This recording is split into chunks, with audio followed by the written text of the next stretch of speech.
Hey everybody, welcome to part 2 where we're looking at peak versus average power. So in part 1 we just kind of looked at what is peak versus average power. This one we're going to look at how do we actually calculate that average power. So we know peak power is the highest point that your laser can reach. Average power is the one that actually matters because that's how much power on average your device will emit during this period of time. And continuous wave we know is on 100% of the time. So the peak power of the device is the peak power that you'll get. So if you're using a device that's 25 watts and you're using that 25 watts in your protocol, your peak will be 25 watts, but it'll also be the average. Pulsing is where things change. So pulsing is again when the laser beam is turned on and off during the emission for part of the time.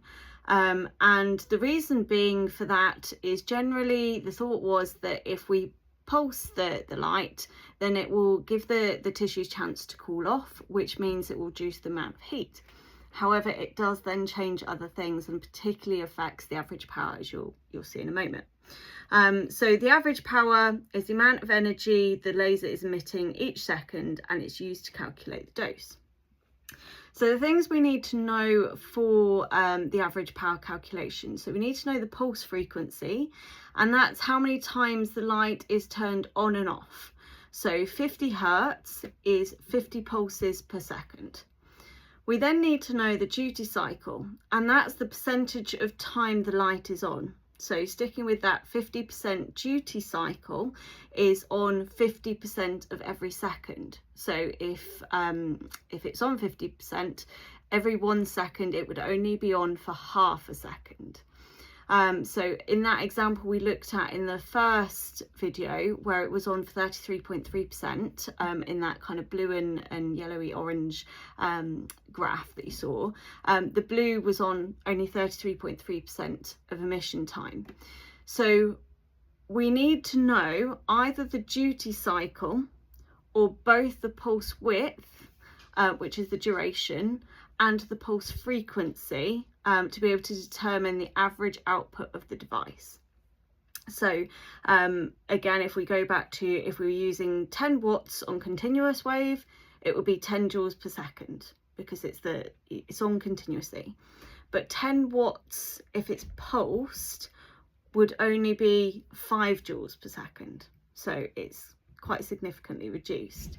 So going back to that example we looked at, and I'll pop it up here in the video, where blue is on, orange yellow is off, it's on 33.3% of the time.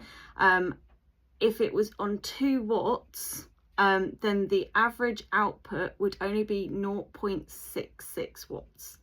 So that's quite a drop in power, and that's why this is so important that you understand the average power, not just the peak power, because that 2 watts sounds okay, depending on what you're treating, but actually that 2 watts has dropped down to 0.66 watts because it's only on 33.3% of the time.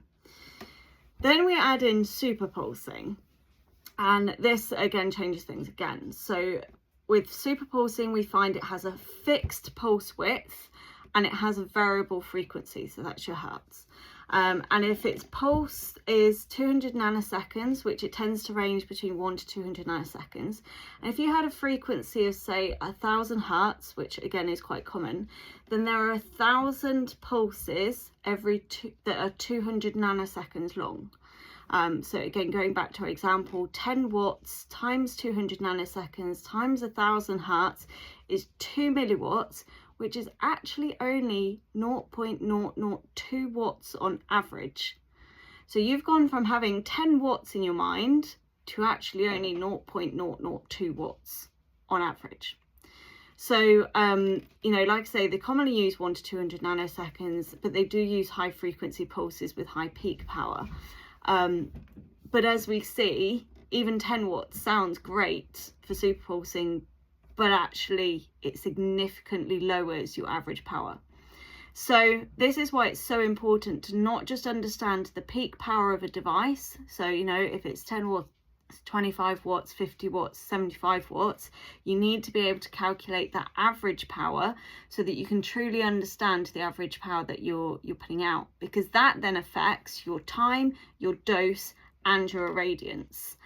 So it's not a small thing to just think, oh yeah, well, it sounds safer to have it pulsing. Pulsing can be beneficial depending on what we're treating, and particularly superficially where we don't need high doses and high level of irradiance, that's where it's beneficial. But actually when it comes to our deep tissue where we're using high doses, we want high levels of irradiance and we want to do it in a reasonable amount of time, that's where it's really important to understand your average power. So I hope that makes sense, and if you want to get any more clarification around that, please drop me a message. But hopefully that again helps you understanding your devices better.